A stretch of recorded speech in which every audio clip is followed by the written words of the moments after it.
दोस्तों, स्वागत है आपका हमारे चैनल द यूनिक वर्ल्ड में अकबर बीरबल की नई मजेदार कहानी।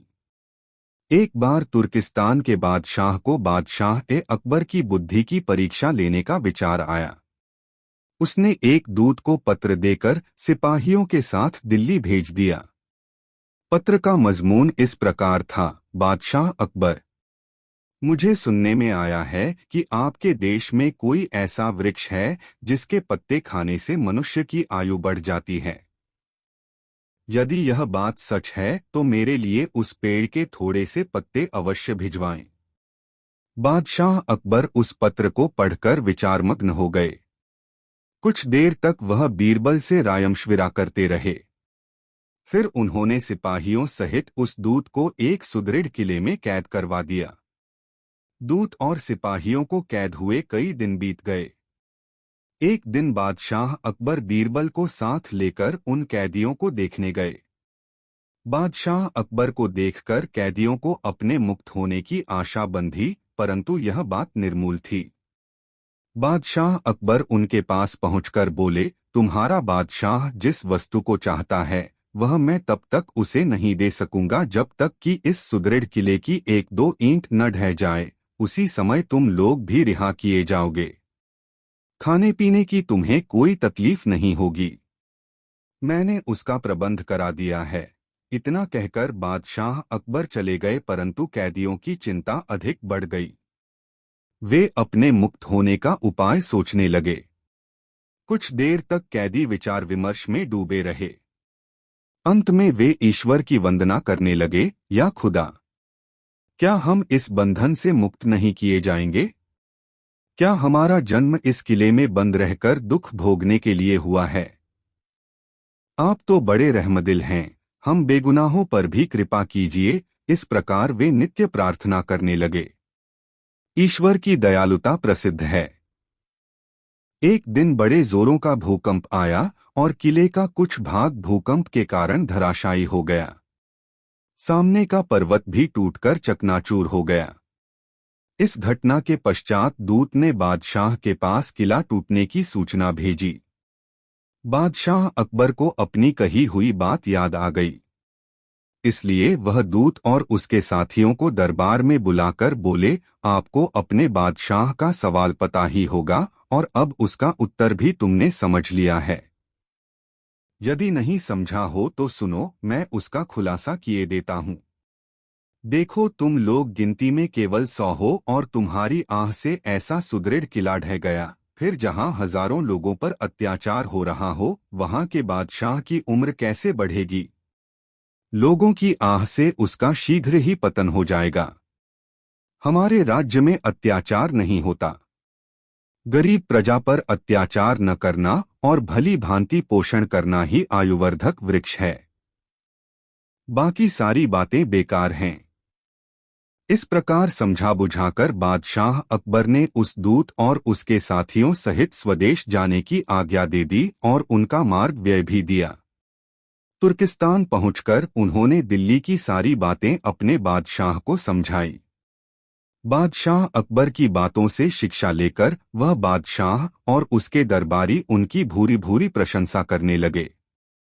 सच है, लोगों की दुआओं से ही इंसान फलता फूलता है, फिर चाहे वह बादशाह हो या फकीर।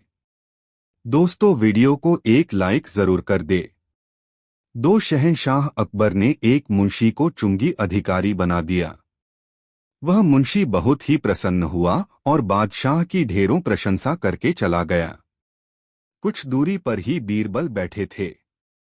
मुंशी के जाने के बाद वह बोले, हुजूर, वह मुंशी बहुत ही चालाक, धूर्त और बेईमान जान पड़ता है। देखना, वह बेईमानी करने से बाज नहीं आएगा। बादशाह ने बीरबल की बातों पर कोई ध्यान नहीं दिया। बीरबल का शक सच साबित हुआ। बादशाह के पास मुंशी की शिकायतें आने लगीं कि मुंशी रिश्वत लेता है और प्रजा को बहुत ही तंग करता है। बिना रिश्वत लिए किसी से भी बात नहीं करता है। बादशाह सलामत ने मुंशी का तबादला वहां कर दिया जहां बेईमानी करने की कोई गुंजाइश ही नहीं थी। वह मुंशी अधिकारी से घुड़साल का मुंशी मुकर्रर कर दिया गया। अब मुंशी का काम घोड़ी की लीद तोलना था, लेकिन जहां चाह होती है वहां राह निकल ही आती है। मुंशी ने वहां भी अपनी आदत न छोड़ी और रिश्वत लेने शुरू कर दी। मुंशी साइसों से बोला, तुम सब घोड़ों को दाना कम खिलाते हो, इसीलिए मुझे लीद तोलने को भेजा गया है। यदि तुम्हारी लीद तोल में कम बैठी तो मैं शहंशाह से शिकायत कर दूंगा। साइस यह सुनकर डर गए और मुंशी को प्रति घोड़ा 1 रुपया देने लगे। बादशाह के पास मुंशी की शिकायत पहुंची तो उन्होंने यमुना नदी की लहरें गिनने का काम उसे सौंप दिया। यहाँ पर बेईमानी का कोई काम नहीं था। मुंशी बेईमानों का बेईमान था। यहाँ भी उसने कमाई का रास्ता ढूंढ निकाला। अब मुंशी ने नावों को रोकना शुरू कर दिया और कहने लगा, रुको, मैं अभी लहरें गिन रहा हूँ। बेचारे नाविक जब नावों को रोक रोक कर परेशान हो गए तब उन्होंने मुंशी को प्रतिमाह 10 रुपए देने प्रारंभ कर दिया। दरबार में जब यह खबर पहुंची कि मुंशी नाविकों से पैसे वसूलता है तो शहंशाह ने हुक्म जारी किया कि नावों को न रोका जाए और उन्हें जहां जाए जाने दिया जाए। शातिर दिमाग मुंशी कहाँ किसी बंदिश और नियम को मानने वाला था। यहाँ भी उसने अपनी बुद्धि का इस्तेमाल कर एक तख्ती को तट पर यह लिखकर लगा दिया, रोको मत जाने दो। यह द्व्यर्थी वाक्य शहंशाह के हुक्म का भी पालन कर रहा था और मुंशी को भी रिश्वत दिलवा रहा था।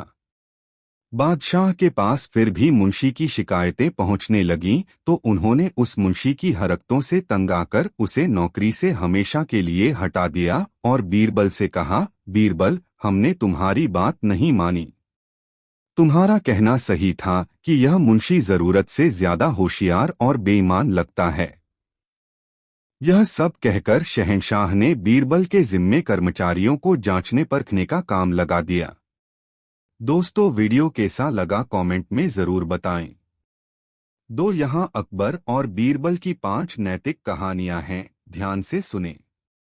1. ईमानदार व्यापारी। एक बार एक व्यापारी अपने बेईमान साथी के खिलाफ न्याय मांगने के लिए अकबर के पास पहुंचा। अकबर, जो अपनी बुद्धिमत्ता के लिए जाना जाता था, ने व्यापारी की ईमानदारी की परीक्षा लेने का निर्णय लिया। अकबर ने व्यापारी को सोने के सिक्कों का एक थैला पकड़कर नदी के पास खड़े होने के लिए कहा। यदि नदी सिक्के नहीं बहाती तो यह व्यापारी की ईमानदारी साबित होगी। व्यापारी ने नदी की तेज धारा को जानकर मना कर दिया। अकबर को व्यापारी की ईमानदारी का एहसास हुआ और उसने बेईमान साथी को दंडित किया। 2. लालची किसान। एक किसान ने अकबर से संपर्क किया और दावा किया कि उसके पड़ोसी की गाय उसकी फसल खा रही है। अकबर ने समाधान के लिए बीरबल को बुलाया। बीरबल ने किसान को अपनी गाय के गले में घंटी बांधने की सलाह दी। यदि उसकी गाय पड़ोसी के खेत में घुस जाती तो घंटी की आवाज उसे सचेत कर देती। किसान ने बीरबल की सलाह का पालन किया और महसूस किया कि यह नुकसान उसकी ही गाय ने किया है। उसने अपने पड़ोसी से माफी मांगी और ईमानदारी का महत्व सीखा। 3. मूर्ख चोर। एक चोर ने एक व्यापारी के घर में घुसकर उसका सामान चुरा लिया। जब व्यापारी को चोरी का पता चला तो उसने इसकी सूचना अदालत को दी। अकबर ने बीरबल को चोर का पता लगाने का आदेश दिया। बीरबल ने एक योजना बनाई और अफवाह फैला दी कि चोर ने चोरी का सामान दरबार के मुख्य द्वार के पीछे छिपा दिया है। मूर्ख चोर अफवाह पर विश्वास करके चोरी का सामान वापस लेने गया, लेकिन गार्डों ने उसे रंगे हाथों पकड़ लिया। 4. समझदारी भरा फैसला। एक बार अकबर ने बीरबल के सामने एक पहेली रखी। आप मेरी बुद्धि को कैसे तौल सकते हैं, उसने पूछा। बीरबल ने मुस्कुराते हुए उत्तर दिया, आपकी बुद्धि फूल की खुशबू की तरह है, इसे तोला नहीं जा सकता लेकिन इसकी सराहना की जा सकती है। प्रभावित होकर अकबर समझ गया कि सच्चा ज्ञान अमूर्त गुणों में निहित है। इस अकबर बीरबल कहानी का नैतिक यह है कि सच्चा मूल्य अक्सर माप से परे होता है। 5. पेंटिंग चुनौती। अकबर ने बीरबल को सबसे सुंदर चित्र बनाने की चुनौती दी। जहां अकबर की पेंटिंग जटिल थी, वहीं बीरबल की पेंटिंग सरल लेकिन मनोरम थी। जब बीरबल से समझाने के लिए कहा गया तो उन्होंने कहा, सुंदरता सरलता में है, जटिलता में नहीं। अकबर ने सीखा कि सादगी में अक्सर गहरा सौंदर्य होता है। अंग्रेजी में इस अकबर बीरबल कहानी का नैतिक यह है कि सच्ची कला सादगी में पाई जाती है। दोस्तों, इस वीडियो को लाइक करके सेव जरूर कर लें और कमेंट में बताएं कहानी कैसी लगी। एक दिन बीरबल दरबार में देर से पहुंचा। जब बादशाह ने देरी का कारण पूछा तो वह बोला, मैं क्या करता हुजूर। मेरे बच्चे आज जोर जोर से रोकर कहने लगे कि दरबार में न जाऊं। किसी तरह उन्हें बहुत मुश्किल से समझा पाया कि मेरा दरबार में हाजिर होना कितना जरूरी है। इसी में मुझे काफी समय लग गया और इसलिए मुझे आने में देर हो गई। बादशाह को लगा कि बीरबल बहानेबाजी कर रहा है। बीरबल के इस उत्तर से बादशाह को तसल्ली नहीं हुई। वे बोले, मैं तुमसे सहमत नहीं हूं। किसी भी बच्चे को समझाना इतना मुश्किल नहीं जितना तुमने बताया। इसमें इतनी देर तो लग ही नहीं सकती। बीरबल हंसता हुआ बोला, हुजूर, बच्चे को गुस्सा करना या डपटना तो बहुत सरल है, लेकिन किसी बात को विस्तार से समझा पाना बेहद कठिन। अकबर बोले, मूर्खों जैसी बात मत करो। मेरे पास कोई भी बच्चा लेकर आओ, मैं तुम्हें दिखाता हूं कि कितना आसान है यह काम। ठीक है जहां पनाह, बीरबल बोला, मैं खुद ही बच्चा बन जाता हूं और वैसा ही व्यवहार करता हूं। तब आप एक पिता की भांति मुझे संतुष्ट करके दिखाएं। फिर बीरबल ने छोटे बच्चे की तरह बर्ताव करना शुरू कर दिया।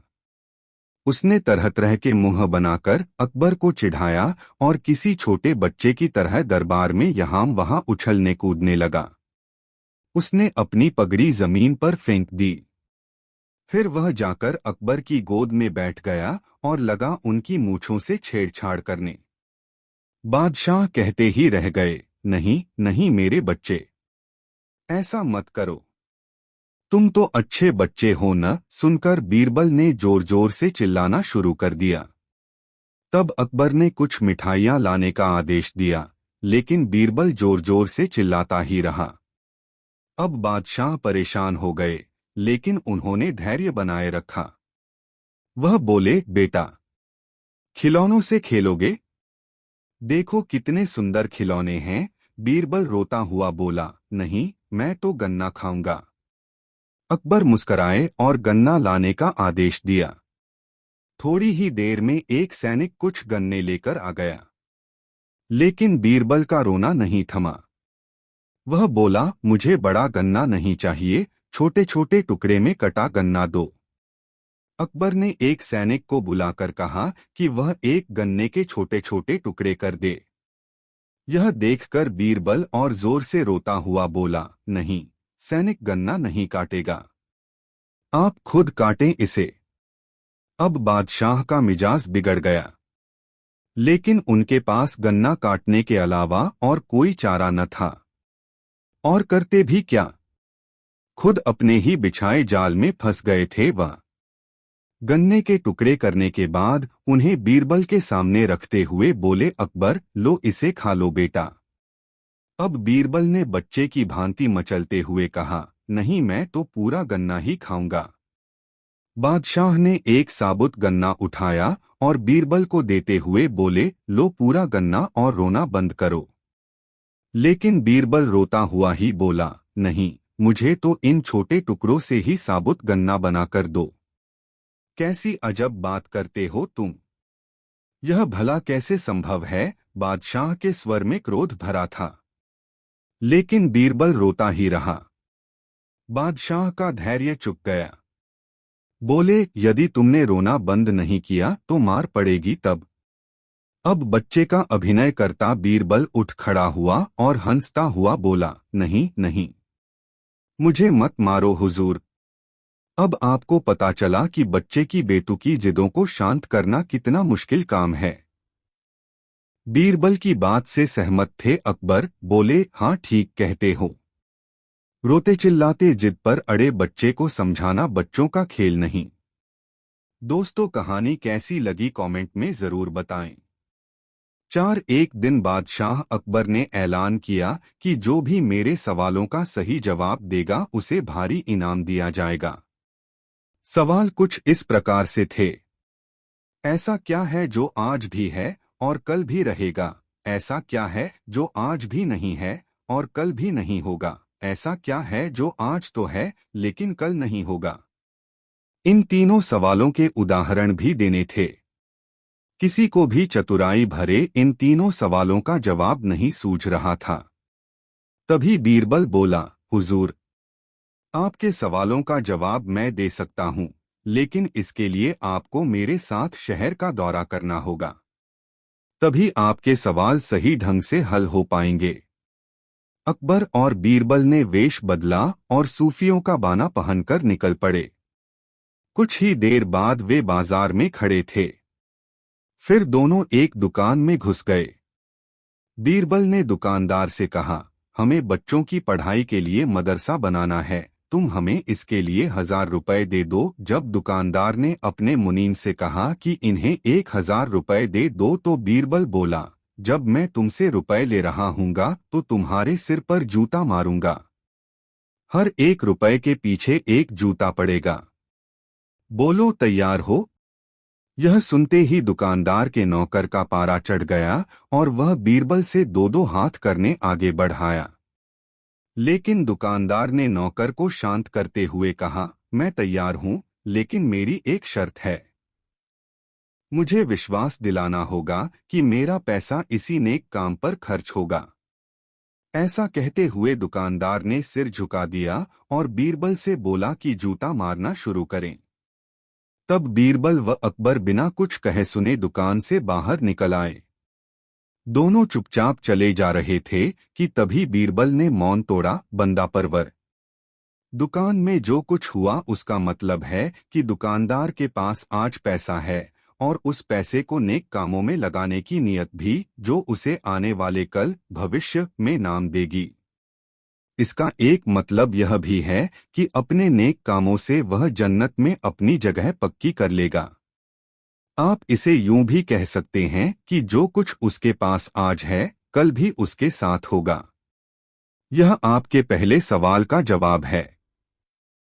फिर वे चलते हुए एक भिखारी के पास पहुंचे। उन्होंने देखा कि एक आदमी उसे कुछ खाने को दे रहा है और वह खाने का सामान उस भिखारी की जरूरत से कहीं ज्यादा है। तब बीरबल उस भिखारी से बोला, हम भूखे हैं, कुछ हमें भी दे दो खाने को। यह सुनकर भिखारी बरस पड़ा, भागो यहां से, जाने कहां से आ जाते हैं मांगने। तब बीरबल बादशाह से बोला, यह रहा हुजूर आपके दूसरे सवाल का जवाब। यह भिखारी ईश्वर को खुश करना नहीं जानता। इसका मतलब यह है कि जो कुछ इसके पास आज है वो कल नहीं होगा। दोनों फिर आगे बढ़ गए। उन्होंने देखा कि एक तपस्वी पेड़ के नीचे तपस्या कर रहा है। बीरबल ने पास जाकर उसके सामने कुछ पैसे रखे। तब वह तपस्वी बोला, इसे हटाओ यहां से, मेरे लिए यह बेईमानी से पाया गया पैसा है। ऐसा पैसा मुझे नहीं चाहिए। अब बीरबल बोला, हुजूर, इसका मतलब यह हुआ कि अभी तो नहीं है लेकिन बाद में हो सकता है। आज यह तपस्वी सभी सुखों को नकार रहा है, लेकिन कल यही सब सुख इसके पास होंगे। और हुजूर, चौथी मिसाल आप खुद हैं। पिछले जन्म में आपने शुभ कर्म किए थे, जो यह जीवन आप शानो शौकत के साथ बिता रहे हैं, किसी चीज की कोई कमी नहीं।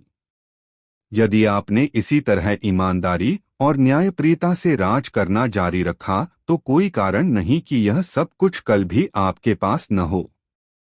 लेकिन यह न भूलें कि यदि आप राह भटक गए तो कुछ साथ नहीं रहेगा। अपने सवालों के बुद्धिमत्तापूर्ण चतुराई भरे जवाब सुनकर बादशाह अकबर बेहद खुश हुए। दोस्तों, वीडियो को लाइक जरूर करें। चार दोस्तों, एक बार की बात है, बादशाह अकबर को पहेली सुनाने और सुनने का काफी शौक था। कहने का मतलब यह कि पक्के पहेलीबाज थे। वे दूसरों से पहेली सुनते और समय समय पर अपनी पहेली भी लोगों को सुनाया करते थे। एक दिन अकबर ने बीरबल को एक नई पहेली सुनाई। ऊपर ढक्कन, नीचे ढक्कन, मध्य मध्य खरबूजा, मौ छुरी से काटे आफिन, अर्थ तासु नाहिन दूजा। बीरबल ने ऐसी पहेली कभी नहीं सुनी थी, इसलिए वह चकरा गया। उस पहेली का अर्थ उसकी समझ में नहीं आ रहा था। अत प्रार्थना करते हुए बादशाह से बोला, जहांपना, अगर मुझे कुछ दिनों की मोहलत दी जाए तो मैं इसका अर्थ अच्छी तरह समझकर आपको बता सकूंगा। बादशाह ने उसका प्रस्ताव मंजूर कर लिया। बीरबल अर्थ समझने के लिए वहां से चल पड़ा। वह एक गांव में पहुंचा। एक तो गर्मी के दिन, दूसरे रास्ते की थकन से परेशान व विवश होकर वह एक घर में घुस गया। घर के भीतर एक लड़की भोजन बना रही थी। बेटी, क्या कर रही हो? उसने पूछा। लड़की ने उत्तर दिया, आप देख नहीं रहे हैं, मैं बेटी को पकाती और माँ को जलाती हूँ। अच्छा, दो का हाल तो तुमने बता दिया, तीसरा तेरा बापू क्या कर रहा है और कहाँ है? बीरबल ने पूछा। वह मिट्टी में मिट्टी मिला रहे हैं, लड़की ने जवाब दिया। इस जवाब को सुनकर बीरबल ने फिर पूछा, तेरी माँ क्या कर रही है? एक को दो कर रही है, लड़की ने कहा। बीरबल को लड़की से ऐसी आशा नहीं थी, परंतु वह ऐसी पंडित निकली कि उसके उत्तर से वह एकदम आश्चर्यचकित रह गया। इसी बीच उसके माता पिता भी आ पहुंचे। बीरबल ने उनसे सारा समाचार कह सुनाया। लड़की का पिता बोला, मेरी लड़की ने आपको ठीक उत्तर दिया है। अरहर की दाल अरहर की सूखी लकड़ी से पक रही है। मैं अपनी बिरादरी का एक मुर्दा जलाने गया था और मेरी पत्नी पड़ोस में मसूर की दाल दल रही थी। बीरबल लड़की की पहेली भरी बातों से बड़ा खुश हुआ। उसने सोचा, शायद यहाँ बादशाह की पहेली का भेद खुल जाए, इसलिए लड़की के पिता से उपरोक्त पहेली का अर्थ पूछा। यह तो बड़ी ही सरल पहेली है। इसका अर्थ मैं आपको बतलाता हूँ। धरती और आकाश दो ढक्कन हैं। उनके अंदर निवास करने वाला मनुष्य खरबूजा है। वह उसी प्रकार मृत्यु आने पर मर जाता है, जैसे गर्मी से मोम पिघल जाती है। उस किसान ने कहा। बीरबल उसकी ऐसी बुद्धिमानी देखकर बड़ा प्रसन्न हुआ और उसे पुरस्कार देकर दिल्ली के लिए प्रस्थान किया। वहां पहुंचकर बीरबल ने सभी के सामने बादशाह की पहेली का अर्थ बताया। बादशाह ने प्रसन्न होकर बीरबल को ढेर सारे इनाम दिए। दोस्तों, कहानी कैसी लगी कमेंट में जरूर बताएं। 5 बीरबल बहुत नेक दिल इंसान थे। वह सदैव दान करते रहते थे और इतना ही नहीं, बादशाह से मिलने वाले इनाम को भी ज्यादातर गरीबों और दीन दुखियों में बांट देते थे, परंतु इसके बावजूद भी उनके पास धन की कोई कमी न थी। दान देने के साथ साथ बीरबल इस बात से भी चौकन्ने रहते थे कि कपटी व्यक्ति उन्हें अपनी दीनता दिखाकर ठग न लें। ऐसे ही अकबर बादशाह ने दरबारियों के साथ मिलकर एक योजना बनाई कि देखें कि सच्चे दीन दुखियों की पहचान बीरबल को हो पाती है या नहीं।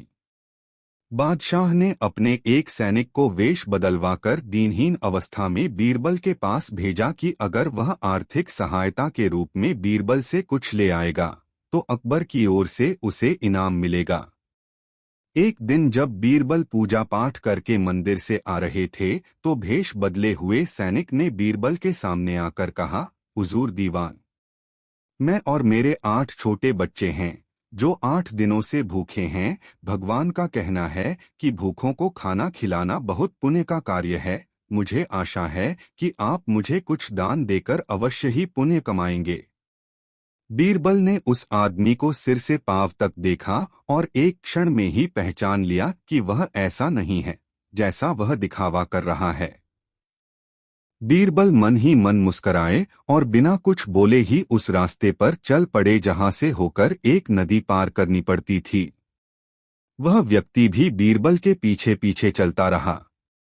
बीरबल ने नदी पार करने के लिए जूती उतारकर हाथ में ले ली।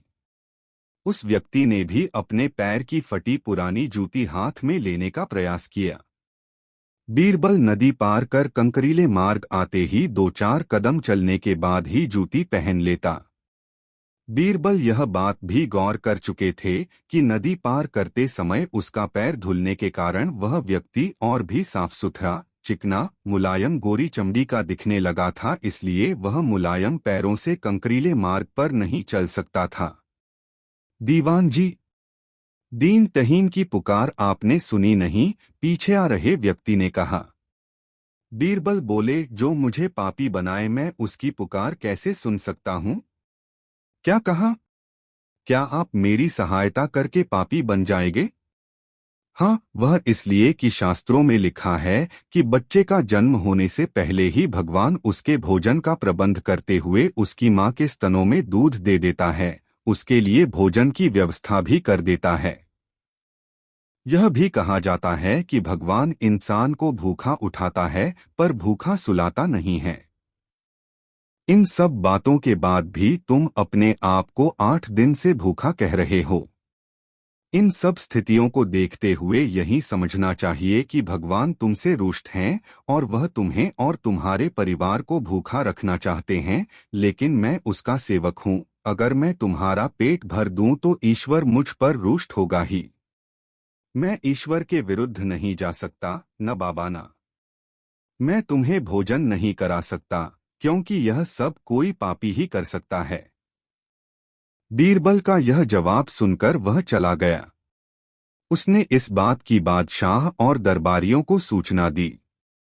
बादशाह अब यह समझ गए कि बीरबल ने उसकी चालाकी पकड़ ली है। अगले दिन बादशाह ने बीरबल से पूछा, बीरबल, तुम्हारे धर्म कर्म की बड़ी चर्चा है, पर तुमने कल एक भूखे को निराश ही लौटा दिया, क्यों? आलमपना, मैंने किसी भूखे को नहीं बल्कि एक ढोंगी को लौटा दिया था, और मैं यह बात भी जान गया हूं कि वह ढोंगी आपके कहने पर मुझे बेवकूफ बनाने आया था। अकबर ने कहा, बीरबल, तुमने कैसे जाना कि यह वाकई भूखा न होकर ढोंगी है? उसके पैरों और पैरों की चप्पल देखकर यह सच है कि उसने अच्छा भेष बनाया था, मगर उसके पैरों की चप्पल कीमती थी। बीरबल ने आगे कहा, माना कि चप्पल उसे भीख में मिल सकती थी, पर उसके कोमल मुलायम पैर तो भीख में नहीं मिले थे, इसलिए कंकड़ की गड़न सहन न कर सके। इतना कहकर बीरबल ने बताया कि किस प्रकार उसने उस मनुष्य की परीक्षा लेकर जान लिया कि उसे नंगे पैर चलने की भी आदत नहीं, वह दरिद्र नहीं बल्कि किसी अच्छे कुल का खाता कमाता पुरुष है।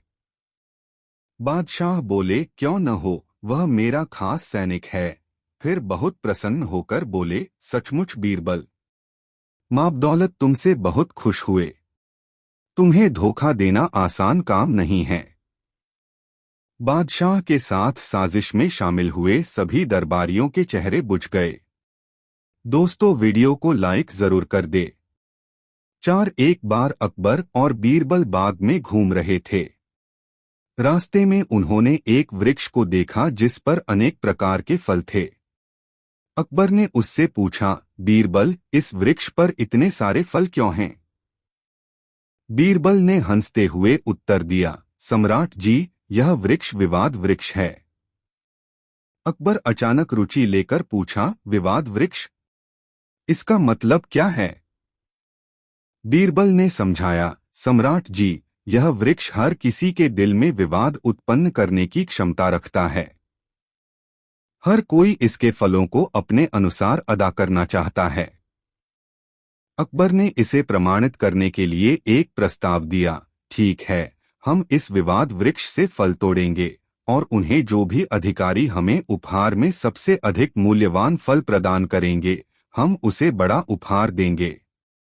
बीरबल ने सहमति दी और उन्होंने विवाद वृक्ष से एक साथ ही 3 फल तोड़ लिए। अकबर ने पहले अपना फल दिखाया, जो उत्तम गुणवत्ता का था। फिर बीरबल ने अपना फल दिखाया, जो भी बहुत ही सुंदर और मीठा था। फिर तीसरा अधिकारी, जो किसी कारणवश अब तक खुश नहीं था, उसने अपना फल दिखाया। उसका फल काफी सौंदर्यपूर्ण था, लेकिन जब अकबर ने उसे खोला तो उसमें से कीड़े निकल आए। अकबर ने बीरबल से पूछा, इस फल में क्या है? बीरबल हंसते हुए बोले, सम्राट जी, यह वृक्ष विवाद वृक्ष है, और यह फल भी उसी की तरह है, सुंदरता के बाहर से, लेकिन अंदर कीड़ों से भरा हुआ।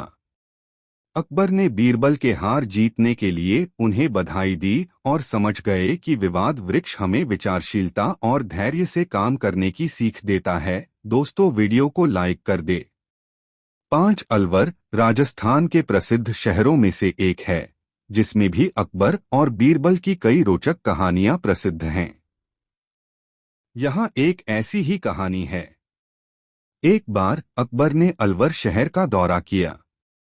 उनका मकसद शहर की स्थिति का जायजा लेना था। अलवर में उन्होंने एक बड़े सभागार में एक संगीत समारोह का आयोजन किया। वहां गायकों, नृत्यकारों और कलाकारों की भरमार थी। संगीत समारोह के दौरान एक युवक ने अपने आप को एक बहुत ही प्रतिभाशाली गायक के रूप में प्रस्तुत किया। उसकी आवाज में एक अद्वितीय मिठास थी और सभी लोग उसके गाने में खो गए। अकबर भी उसकी आवाज के प्रभाव में प्रभावित हो गए और उन्होंने उसे बहुत सम्मान दिया। बाद में अकबर ने बीरबल से कहा, उस युवक की आवाज में कुछ अद्वितीय है। मुझे लगता है कि वह एक महान गायक बन सकता है। बीरबल ने अकबर की बात सुनी और फिर कुछ दिनों बाद उस युवक को अपने साथ अखबार के कार्यालय में बुलवाया। वहां बीरबल ने उससे कहा, तुम्हारी आवाज में जड़ है, लेकिन तुम्हें थोड़ा संयम और अभ्यास की आवश्यकता है। मैं तुम्हें गायन के अनेक टिप्स दे सकता हूं, जो तुम्हें एक अच्छे गायक बनाने में मदद करेंगे। उस युवक ने बीरबल की सलाह को मान। 6 दोस्तों एक दिन अकबर और बीरबल बाग के खेल के मैदान में चले गए। वहां पर उन्होंने एक दीवार को देखा, जिस पर एक अद्भुत चित्र बना हुआ था।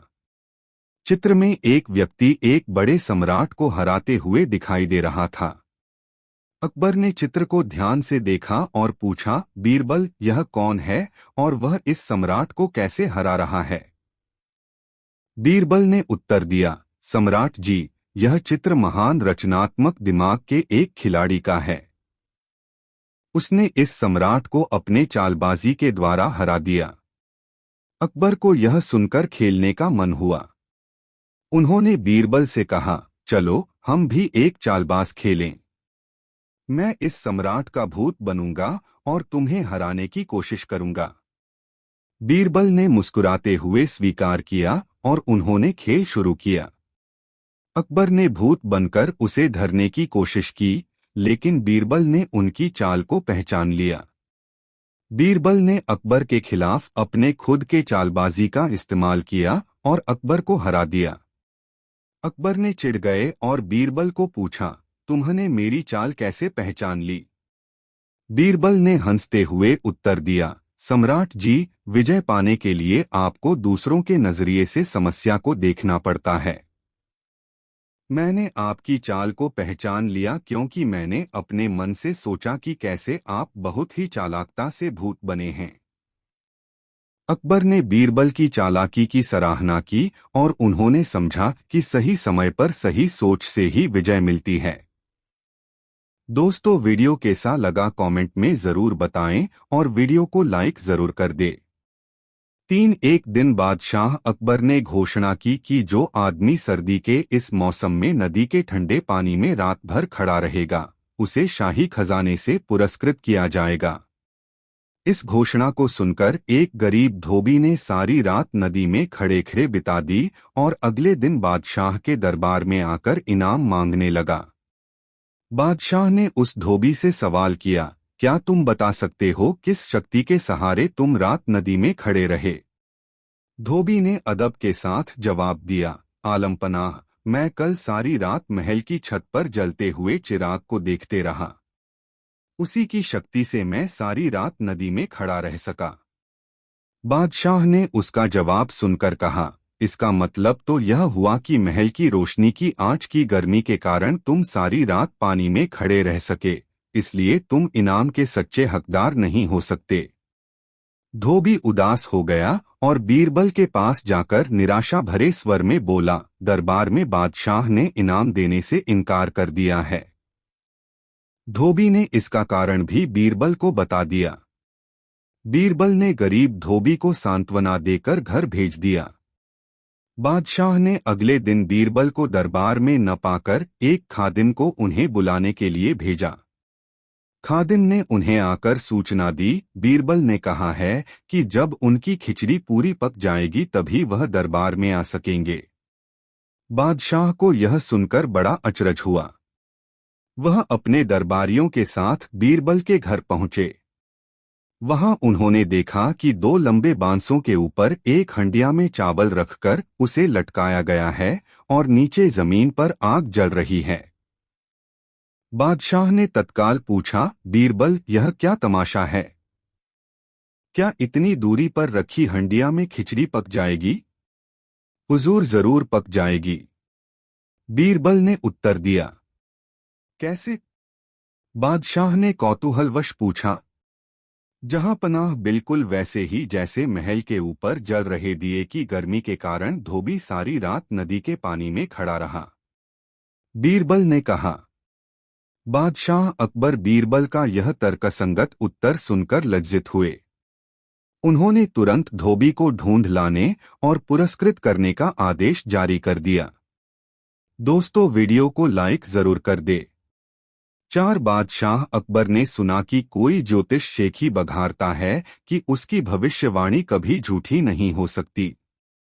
उसे सजा देने के लिए दरबार में बुलाया गया। अकबर ने उस व्यक्ति से पूछा, तुम कहते हो कि तुम भविष्य बिल्कुल सही बताते हो, तो मुझे बताओ कि तुम्हारी मृत्यु कब होगी? वह आदमी बोला, मुझे अपनी पत्रिका देखनी पड़ेगी, आप मुझे 1 घंटे का समय दीजिए। ज्योतिषी अपनी पत्रिकाएं देखने की बजाय बीरबल के पास पहुंचा। बीरबल ने उसे बताया कि उसे क्या कहना है। दरबार में लौटकर ज्योतिषी ने घोषणा की कि उसकी मृत्यु बादशाह से 3 दिन पहले होगी। अकबर को उसकी बात पर भरोसा नहीं था, लेकिन अपनी मृत्यु के डर से उन्होंने उसे बिना किसी नुकसान के भेज दिया। शिक्षा, इससे हमें यह शिक्षा मिलती है कि यदि आप कुछ पाना चाहते हैं तो सबसे पहले डर को दूर करना सीखें और फिर शांत दिमाग से काम करें। यदि ज्योतिषी अपनी मृत्यु की कोई और तारीख बताता तो बादशाह उसे गलत साबित करने के लिए उसे मृत्युदंड दे देते। दोस्तों, वीडियो को लाइक जरूर कर दे और कमेंट में बताएं वीडियो कैसा लगा। 3 बादशाह अकबर प्रायः भेष बदलकर सैर के लिए निकला करते थे। एक दिन वह बीरबल के साथ भेष बदलकर शहर से बाहर एक गांव में पहुंचे। वहां बादशाह ने देखा कि एक कुत्ता रोटी के टुकड़े को, जो कई दिनों की हो जाने की वजह से सूख कर काली पड़ गई थी, चबा चबाकर खा रहा था। अचानक बादशाह को मजाक सूझा। वह बोले, बीरबल, देखो, वह कुत्ता काली को खा रहा है। काली बीरबल की मां का नाम था। वह समझ गए कि आलमपनाह दिल लगी कर रहे हैं, किंतु इस भावना को दबाकर वे तुरंत बोले, आलमपनाह, इसके लिए तो काली ही नेमत है। नेमत बादशाह की मां का नाम था। बीरबल के जवाब को सुनकर बादशाह को चुप होना पड़ा। शिक्षा, लोगों की निंदा मजाक में करने से भी कोई उद्देश्य हल नहीं होता और न ही ऐसी बातों को व्यक्तिगत या सच मानकर। यह आवश्यक है कि हमें अपने साथियों व काम करने वालों के साथ शांति व अनुरूपता बनाकर रखना उत्तम होता है। 4 एक दिन अकबर बादशाह ने बीरबल को छकाने की एक तरकीब सोची। उन्होंने अपनी बेशकीमती अंगूठी छिपाकर एक सरदार को दे दी और उस बात को गुप्त रखने को कहा। जब बीरबल उनके पास आए तो बादशाह ने उनसे कहा, आज हमारी अंगूठी खो गई है। सुबह तो वह हमारे पास ही थी, शौच जाते वक्त मैंने उतार कर रख दी और जब वापस लौटा तो देखा कि अंगूठी गायब है। मुझे जहां तक यकीन है किसी बाहरी आदमी की यह करामात नहीं है, क्योंकि किसी की ऐसी हिम्मत नहीं पड़ सकती। मैंने यह सुन रखा है कि तुम ज्योतिष शास्त्र के भी ज्ञाता हो, इसलिए यह सब बातें तुम्हें बतला दी। अब तुम सोच समझकर चोर का पता लगा दो।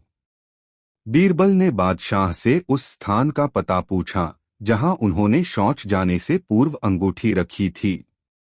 बादशाह ने एक अलमारी की ओर इशारा किया।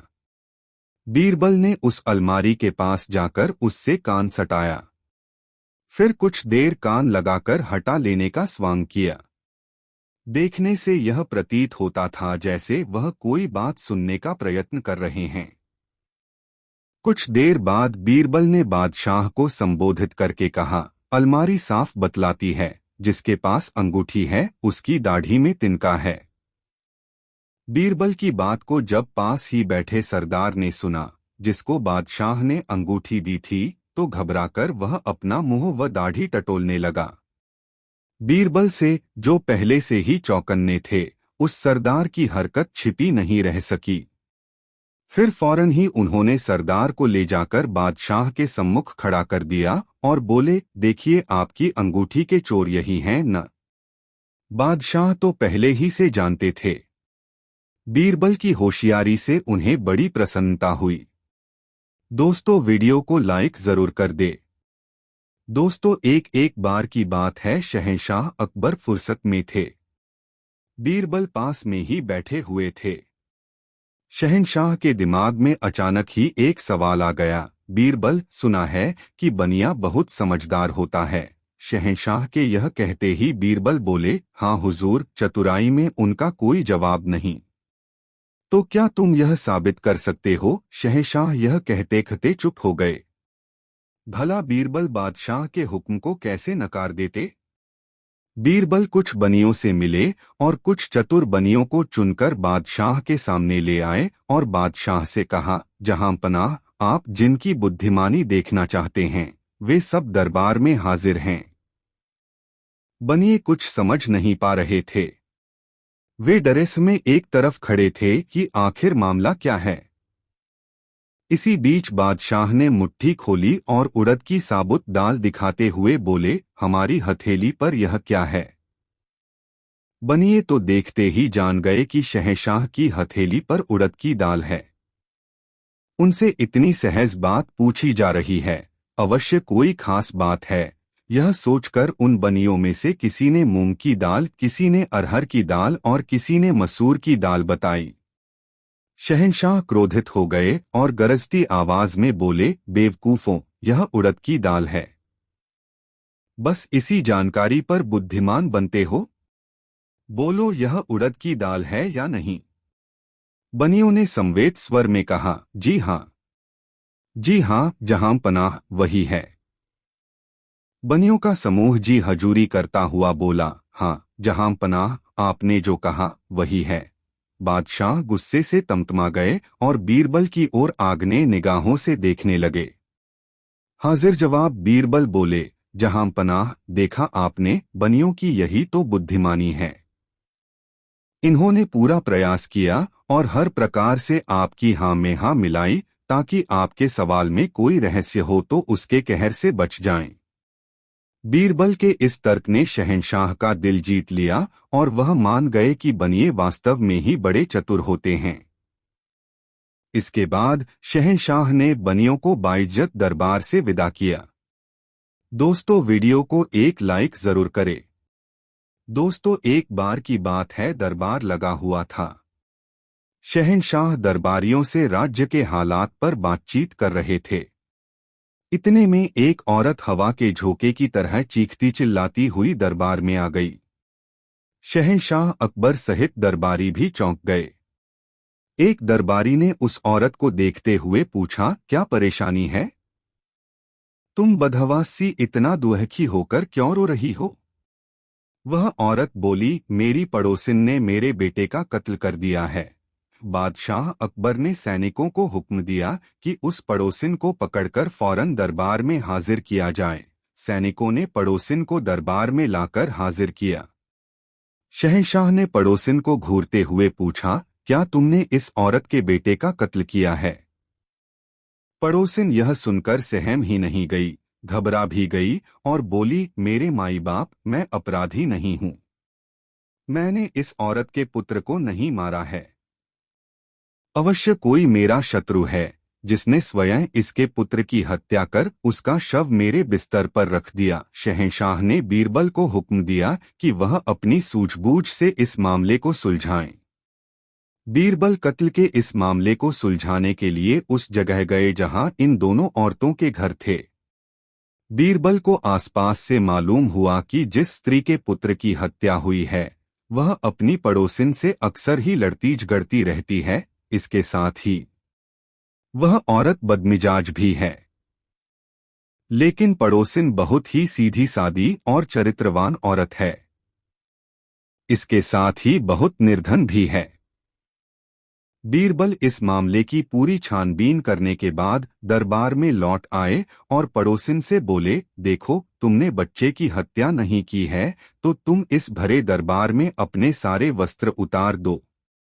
पड़ोसिन यह सुनकर घबरा गई और कहने लगी, बादशाहों के बादशाह, आप मेरी जान ले सकते हैं पर मुझसे भरे दरबार में कपड़े उतारने को न कहें। मेरे पास बस मेरी इज्जत ही तो है। बीरबल ने अब उस औरत की ओर देखा जिसके बच्चे का कत्ल हुआ था और आगे बढ़ते हुए बोले, देखो, अगर तुम्हें पूरा विश्वास है कि तुम्हारे बच्चे का कत्ल पड़ोसिन ने ही किया है तो तुम भरे दरबार में निर्वस्त्र हो जाओ। उस औरत ने देखते ही देखते अपने बदन के सारे कपड़े उतारकर जमीन पर रख दिए। बीरबल अचानक ही मुस्करा पड़े और सैनिकों से कहा, इस निर्वस्त्र स्त्री को पेड़ से उल्टा लटका दो और उसके नीचे लाल मिर्च रखकर आग लगा दो। वास्तव में ही यह औरत बहुत ही क्रूर, कठोर तथा दुष्चरित्र है। मैं पूरे विश्वास के साथ कह सकता हूं कि अपने पुत्र का कत्ल भी इस दुष्ट और चरित्रहीन औरत ने ही किया है। अकबर बादशाह का भी खून गुस्से से उबल पड़ा और गुर्राती आवाज में बोले, यह औरत निहायत ही घटिया, जालिम है और इंसानों की बस्ती में रहने लायक नहीं है। हमारा हुक्म है कि इसे उम्र भर के लिए काल कोठरी में डाल दिया जाए। बादशाह के फैसले से सभी बहुत ही प्रसन्न हुए। शहंशाह ने बीरबल को शाबाशी दी और उनके इस बुद्धिमत्तापूर्ण कार्य के लिए उनको ढेरों बधाइयां भी दीं। दोस्तों, कहानी कैसी लगी कमेंट में ज़रूर बताएं। ऐसी और नई कहानी सुनने के लिए हमारे चैनल द यूनिक वर्ल्ड को सब्सक्राइब ज़रूर ले। वीडियो देखने के लिए धन्यवाद।